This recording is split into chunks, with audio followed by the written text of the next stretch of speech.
Table پہ اور کہتی ہے کہ دوبارہ مت آنا. میری ماں کو بیٹوں کے مرنے کا بہت دکھ ہوتا ہے، پھر بیٹے چاہے کسی کے بھی ہوں. اب جیسے ہی محمل جاتی ہے اور وہ پیچھے سے اس کا ہاتھ پکڑنے کی کوشش کرتا ہے، منٹو صاحب کی انٹری ہوتی ہے اور وہ فرحات کو ڈراتے ہیں کہ تم جانتے نہیں یہ کون ہے. اب جناب فرحات کہتا ہے کہ تم نہیں جانتے کہ میں کون ہوں. ساتھ ہی فرحات دھکا دیتا ہے منٹو صاحب کو اور منٹو صاحب گر جاتے ہیں. اتنے میں جناب ہماری ہیروئن جو ہے نا محمل صاحبہ، وہ آتی ہے اور آ کے فرحات کے منہ پہ تھپڑ مارتی ہے اور کہتی ہے اب بتاؤ کہ تم کون ہو. مس ماریا پوچھتی ہیں افرا سے کہ تم تو یہ کون ہے؟ تم نے تو کہا تھا تمہارا دوست ہے، ہو از ہی؟ تو وہ کہتی ہے فرحات بنیامین کا بیٹا. چلو محمل ہماری جو ہے اس کے تو کان کھڑے ہوئے سو ہوئے. اب مس ماریا جو ہے اس کی بھی شکل دیکھنے والی تھی، جتنا وہ سرپرائز ہوتی ہے. خیر یہ ایکچوئل سین یہ تھا اور اتنا ہی تھا، لیکن اس کا امپیکٹ کیا ہوتا ہے اور یہ کس طرح سے پھوپھو صاحبہ کو بتایا جاتا ہے، اب ہم کرتے ہیں اس پہ بات. تو جناب سارے لوگ جو ہے نا اچھے بچوں کی طرح اپنے اپنے گھروں میں واپس چلے جاتے ہیں برتھ ڈے پارٹی سے. اور کیا کیمسٹری دکھائی گئی ہے محمل اور منٹو کی، جو ڈیولپ ہوتی دکھائی جا رہی ہے. دونوں کو خواب میں پارٹی نظر آتی ہے. فرحات کا سین سارا ریکال ہوتا ہے اپنے اپنے گھروں میں ایٹ دا سیم ٹائم، اور دونوں ایک ساتھ نیند سے اٹھتے ہیں لیکن اپنے اپنے گھروں میں.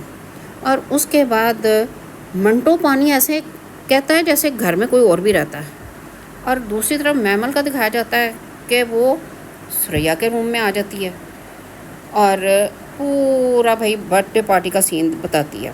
محمل کہتی ہے سر منٹو کو کیک دینے لگی تو اس نے پلیٹ اچک لی.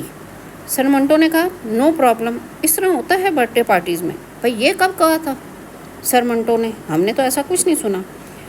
دوبارہ سر منٹو کو کیک دینے لگی تو میرے سامنے آ کر کھڑا ہو گیا اور کہنے لگا میرا نام فرحات ہے. میں نے کہا معلوم ہے مجھے. سریا نے تو پوچھنا ہی تھا نا تم کیسے جانتی ہو، تمہیں کیسے معلوم ہے؟ تو محمل کہتی ہے کہ افرا نے جب انٹروڈیوس کروایا تھا تو اس وقت بتایا تھا کہ اس کا نام فرحات ہے. لو جی سریا کو شک ہو گیا اور سریا کہتی ہے نام تو سنا سا ہے. پھر محمل بتاتی ہے کہ کہتا ہے تمہیں نہیں معلوم میں یہاں تمہارے لیے آیا ہوں. میں نے اٹھا کے دے مارا تھپڑ اس کے منہ پہ. یہ سن کر سریا ہلکا ہلکا سا مسکراتی ہے. پھر محمل کہتی ہے کہ پھپھو وہ کمینہ لپکا میری طرف جیسے کہ میرا ہاتھ پکڑے گا اور کھینچ لے گا اپنی طرف. اب یہ تو ہوا ہی نہیں تھا، اس کو تو پیچھے پتہ ہی نہیں تھا کہ وہ اس کی طرف آ رہا ہے. وہ تو سر منٹو بیچ میں آ گئے تھے. ایسے لگتا ہے کہ جیسے یا تو برتھ ڈے کا سین سارا وہ جو تھا وہ بعد میں شوٹ ہوا ہے، اور یہ جو پھوپھو کے ساتھ کنورزیشن ہے محمل کی یہ پہلے شوٹ ہو گئی تھی. یہ سین پہلے شوٹ ہوا ہے کیونکہ 2-3 چیزیں ایسی ہیں جو آگے پیچھے ہو رہی ہیں.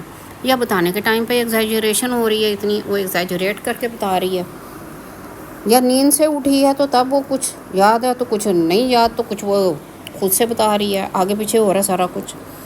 خیر بہرحال پھر کہتی ہے محمل کہ سر منٹو بیچ میں آ کے انہوں نے روکا اسے لیکن وہ ذرا بھی نہیں ڈرا پھوپھو.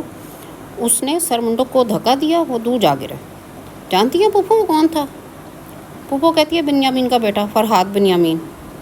اور اب تک کی تمام ایپیسوڈ میں فرسٹ ٹائم پھوپھو کے چہرے پہ نفرت اور غصہ نظر آیا ہے. یہ علیحدہ بات ہے کہ ایک ایک جو جملہ جو ڈائلاگ وہ بولتی ہے محمل، پھوپھو کے فیس ایکسپریشنز جو ہیں وہ ساتھ ساتھ چینج ہوتے جاتے ہیں. ہر لائن پر فیس ایکسپریشنز جو ہیں وہ پھوپھو کے چینج تھے. کیا کمال ایکٹنگ کرتی ہے سائمہ جی بھی.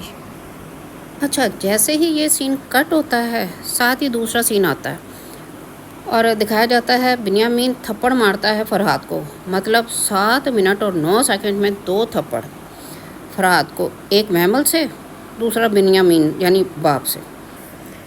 اب جناب جی اتنی انٹینس سچویشن دکھائی جا رہی ہے اور اس میں ختیجہ بیگم کہتی ہیں کہ آپ چھوڑ دیں میں سمجھاتی ہوں اسے. تو بنیامین کہتا ہے نہ تمہاری مامتا میں دم ہے نہ ہاتھ میں. اچھے دشمن کی بیٹی سانجی ہوتی ہے، برخوردار نہ اس کا راستہ روکتے ہیں نہ راستے میں آتے ہیں. ساتھ ہی بنیامین کہتا ہے فرحات کو کہ سراج نرسری کو فون کرو اور معافی مانگو. فرحاد سمپلی انکار کر دیتا ہے کہ میں معافی نہیں مانگوں گا. بنیامین فل موڈ میں، معافی تو تیرا باپ بھی مانگے گا. ساتھ ہی وہ کہتا ہے کہ ختیجہ میں ڈر رہا ہوں کہ سراج تک بات پہنچ گئی ہوگی، پتہ نہیں وہ رات کیسے گزارے گا. لو جی، اب اتنی انٹینس سچویشن، اور ہماری ختیجہ بیگم کہتی ہے کہ میں نے پہلی بار سنا ہے آپ امرتسریوں سے ڈر گئے، مطلب اب ہم ڈر جائیں.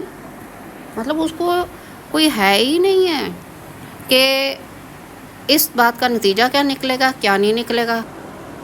خیر جی، منڈو کو جو کال آتی ہے لاسٹ ایپیسوڈ میں، ایک انون نمبر سے ایک انون آدمی اس سے بات کرتا ہے، تو وہ بندہ آ جاتا ہے، دوبارہ کال کرتا ہے، منٹو کے ساتھ پھر بات کرتا ہے. منٹو اس کو پھر کہتا ہے کہ نہیں، مجھے نہیں پتہ کہ تم کون ہو، پہلے اپنا ریفرنس دو. لیکن وہ اپنا ویئر اباؤٹ نہیں بتاتا، اور پھر وہ آ بھی جاتا ہے ملنے کے لیے.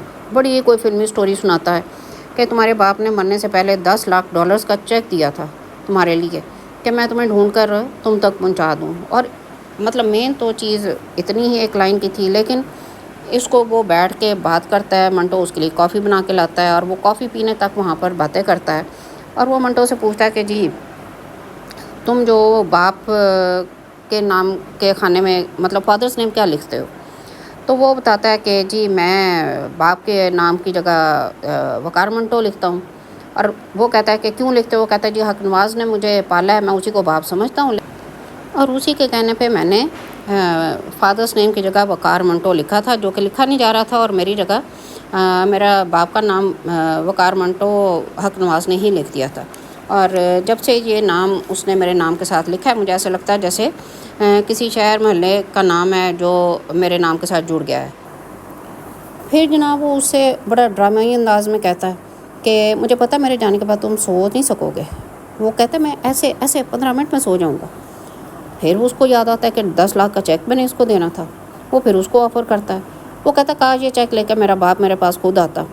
تو وہ جو انکل ہوتا ہے وہ کہتا ہے کہ نا، آج کی رات سے پہلے اس کا مر جانا ضروری تھا. پھر دکھایا جاتا ہے کہ سراج اور سریا قبرستان جاتے ہیں اپنے بڑے بھائی کی قبر پہ. تو ان کی آپس میں بات ہوتی ہے. سراج پوچھتا ہے بھائی صاحب کو گئے کتنے برس ہو گئے ہیں؟ تو سریا آگے سے کہتی ہے کہ جی گئے ہوئے نہیں، مرڈر ہوئے کتنے سال ہو گئے ہیں یہ پوچھو. تو ساتھ پھر کہتی ہے کہ 30 سال ہو گئے ہیں. موت میں سے مرڈر نکال دو تو لگتا ہے کوئی اپنی مرضی سے مر گیا. اور پھر بتاتی ہے کہ جی تمہیں تو سراج ابا جی نے میت کے قریب بھی نہیں آنے دیا تھا، لیکن میں لپٹ کے روئی تھی اور میرے ہاتھ ان کے خون سے بھر گئے تھے. ساتھ ہی سراج کو بتاتی ہے کہ یہ ایک نئی فیلنگ ہوتی ہے، اپنے بھائی کا خون اپنے خون سے زیادہ دردناک ہوتا ہے. میں ایسی ڈری ہوں کہ آج تک اپنے ہاتھ مل کے دھوتی ہوں، ورنہ بھائی صاحب کی خوشبو آنے لگتی ہے.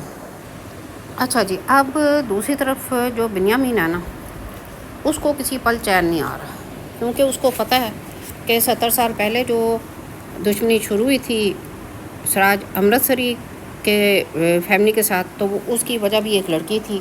اور سراج امرتسری کے دادا نے ماتھا چوم کے گردن کاٹی تھی اس کی. وہ یہ بات اپنے بیٹے فرحاد کو اور بیوی کو بتاتا ہے. تو اس کے دماغ میں ظاہر ہے کہ وہی چیز چل رہی ہے. تو وہ کیا کرتا ہے کہ جی میاں صاحب کو کال کر دیتا ہے، اور میاں صاحب کو ساری بات بتاتا ہے کہ جی غلطی ہو گئی ہے، فرحاد سے پارٹی میں گیا تھا اور وہاں سراج امرتسری کی بیٹی کے ساتھ اس نے بدتمیزی کی ہے. تو میاں صاحب بھی اس سے پوچھ لیتے ہیں آگے سے کہ محمل کے ساتھ. وہ کہتا ہے جی. تو کہتے ہیں کہ ہاتھ تو نہیں لگایا؟ تو کہتا ہے کہ جی قسم کھا کے اس نے کہا کہ میں نے ہاتھ نہیں لگایا، صرف کیک والی پلیٹ چھوٹی ہے. بنیامین میاں صاحب سے سوری بھی کرتا ہے، کہتا ہے مجھے بہت شرم آ رہی ہے اس بات سے، اور پھر یہ بھی بتاتا ہے کہ میں نے جی میاں صاحب بہت مارا ہے اسے، لیکن پھر بھی میری تسلی نہیں ہوئی. تو میاں صاحب اس بات پہ اس لیے میں نے آپ کو کال کی ہے. تو ساتھ ہی کہتا ہے کہ اس بات پہ ایک بھی گولی چلی تو میں اپنی نظروں میں گر جاؤں گا. تو میاں صاحب کہتے ہیں کہ فون رکھو، میں سراج سے بات کرتا ہوں. یہاں تک تو سٹوری تھی ایپیسوڈ نمبر 5 تک کی کہ ایپیسوڈ نمبر 5 میں کیا ہوا، اس کا کوئک ریویو ہم نے کیا. تو اوورآل اگر ہم بات کریں تو اب تک جو سمجھ آئی ہے وہ یہ کہ 2 کریکٹر ہیں اس پورے ڈرامے میں جو سسپیشیس ہیں. ایک تو ان میں سے ہے پپھو. اب آپ سوچیں گے پپھو کیسے؟ تو پپھو ایسے کہ کنٹینیوسلی پپھو جو ہے نا وہ محمل کو پرووک کر رہی ہیں اس کو اپنے فادر کے اگینسٹ کھڑا کرنے میں. ایک تو یہ لگ رہا ہے، اور پھپھو کا کریکٹر بھی اس طرح کا ہے کہ محمل کو شروع سے انہوں نے ہی پالا ہے، انہوں نے ہی سب کچھ کیا، تو کوئی پھپھو پہ شک بھی نہیں کر سکتا، وہ کوئی ان کے بارے میں نیگیٹو نہیں ہو سکتا سوائے نصیبہ کے.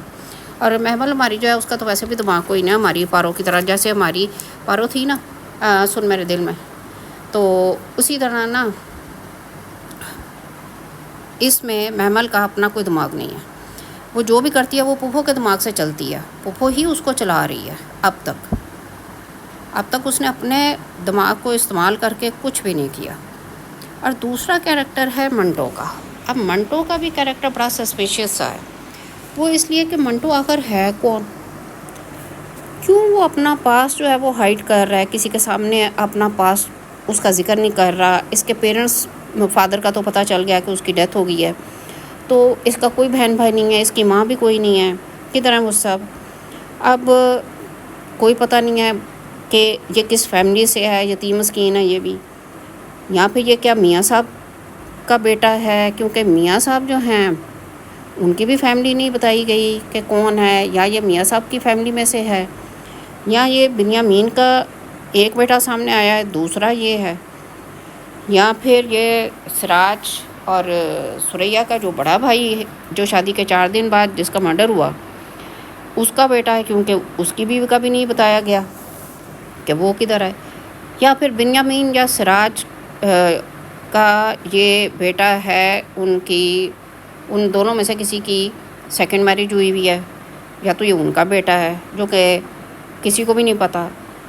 یا پھر یہ منٹو یا اس کی فیملی خود وکٹم ہے کسی نہ کسی ڈان کی، یا پھر یہ خود ڈان ہے، یا پھر یہ کسی ڈان کے لیے کام کر رہا ہے، یا کسی ایجنسی کے لیے کام کر رہا ہے.